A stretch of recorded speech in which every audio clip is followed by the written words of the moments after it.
And that could potentially, obviously, ruin someone's life, especially a case like this when it involves children who were victims.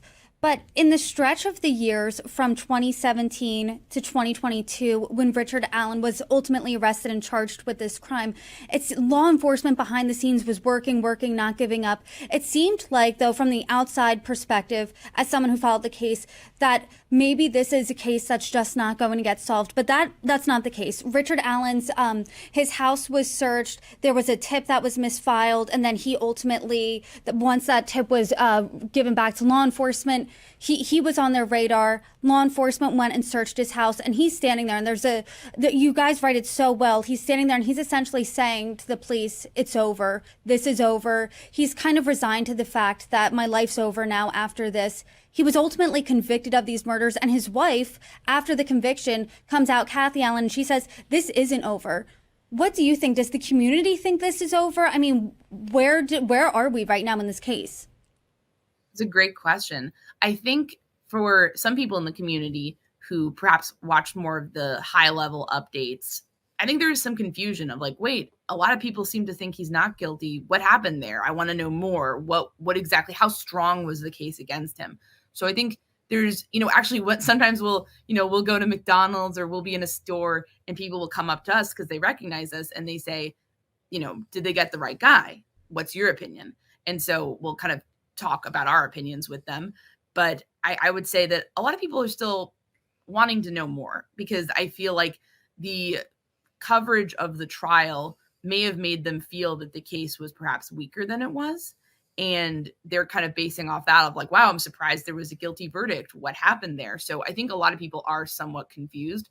And then for the community, I think, I don't want to speak for all of Delphi, obviously, but I think for them, the fact that there's been a conviction can mean that they can focus more on memorializing Abby and Libby themselves. There's a beautiful park in their names in Delphi.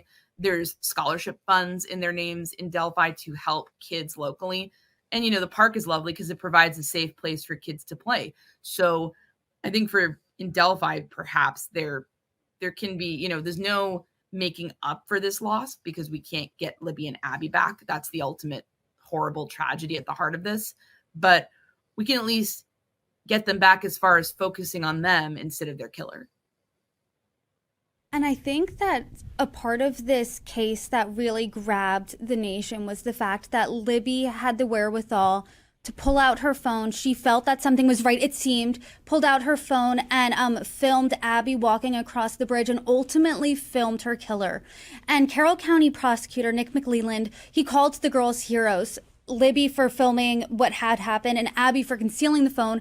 And both of them, he said, for camouflaging the bullet that ultimately led them to Richard Allen. And in the book, you guys call the girls heroes too. And I want to get back to the victims, get back to Libby and Abby, because that's what is at the heart of this. And like you and I were talking about, it kind of got lost here. So how do you think the world should remember the girls?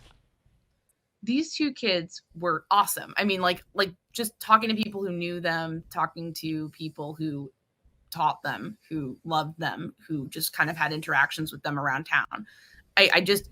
You can't underestimate the loss here because these were just really good kids. And one thing I think it's important to emphasize is they had such a strong bond with each other. They had different personalities. Libby was a bit more gregarious. She was a bit more out there. She was going to tell you how she felt. She was going to be outspoken, especially when defending people who maybe were quieter. And then Abby was going to be one of those more quiet people. She was going to be a bit more introspective, thoughtful, and maybe a little bit shy. But I think they brought out different sides in each other. I think with her friends, especially with Abby, Libby could be more thoughtful and kind of like her grandma described her as almost like her friend's therapist. She's like giving them life advice. She's very wise beyond her years and just seems like a really fun kid. And with Abby, once she's comfortable with you, she's going to be a lot more outspoken. She's going to be a lot louder. She loved roller coasters. That was something that her mom, Áine, talked about in court. And, so she was a bit of a daredevil herself. So they kind of complemented each other really nicely. And I think what's so important to remember that day, and I almost think this was also reflected in what Nicholas McClelland, the prosecutor, did, in what the law enforcement officers who all worked so hard on this case did, is these girls never left each other that day. Neither of them ran or left the other one there. They would not leave each other behind. And in a way, the people who worked on the case later, they would not leave the case behind. And I think that's a testament to just sort of people in this community, and how they are there for each other, how they're showing up for each other. But I think that all goes back to Abby and Libby and their bravery that day, because what they faced was, I think, something that most of us could scarcely imagine in terms of the horror. And, I think that's what I'd want people to remember. And just, these were smart, good girls, and they had the misfortune of running into someone who had horrific intentions that day. And it's important to remember their lives, though, because even though they were so young, 13 and 14, they had touched a lot of people in a really positive way, and just kind of, they're still very fondly remembered there. I know Libby's family still keeps her in mind when they're planning their vacations. They're thinking about, well, what would Libby want to do?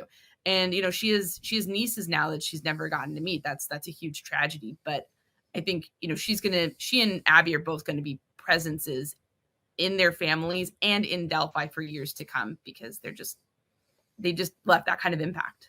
Well said. And Kevin, definitely, do you have anything to add? How are you remembering these girls after the hundreds of interviews you've had, after being in that community? What do you want the world to know?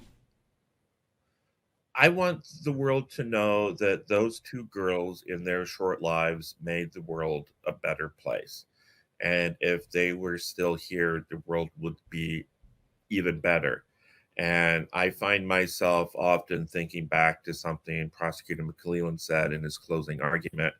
He said that one of Libby's dreams was to grow up and help police solve crimes. She never got to grow up, but she did help police solve crimes. She solved her own murder with the help of her friend Abby. This was a very special and remarkable young woman.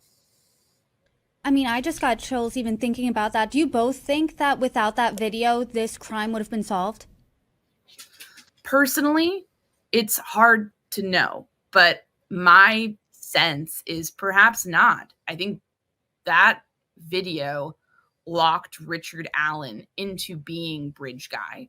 And, he walked himself into that. He describes himself as wearing the exact same clothing and being in the exact same places.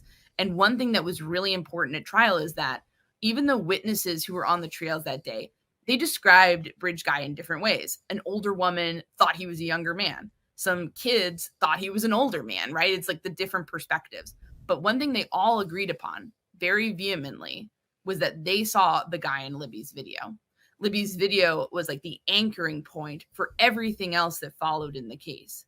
So I think it was very important, and I don't see how the case comes together without it. So I think it was crucial. And I think the fact that Libby's phone was found under Abby afterwards, that the killer didn't get to take it away or, destroy it in some way, was also very crucial. So the fact that they had that phone, I mean, that's in the book, we talk about the CSI officers who find it. And it's like, that's a big moment. That is sort of the linchpin when it comes to the evidence, I think.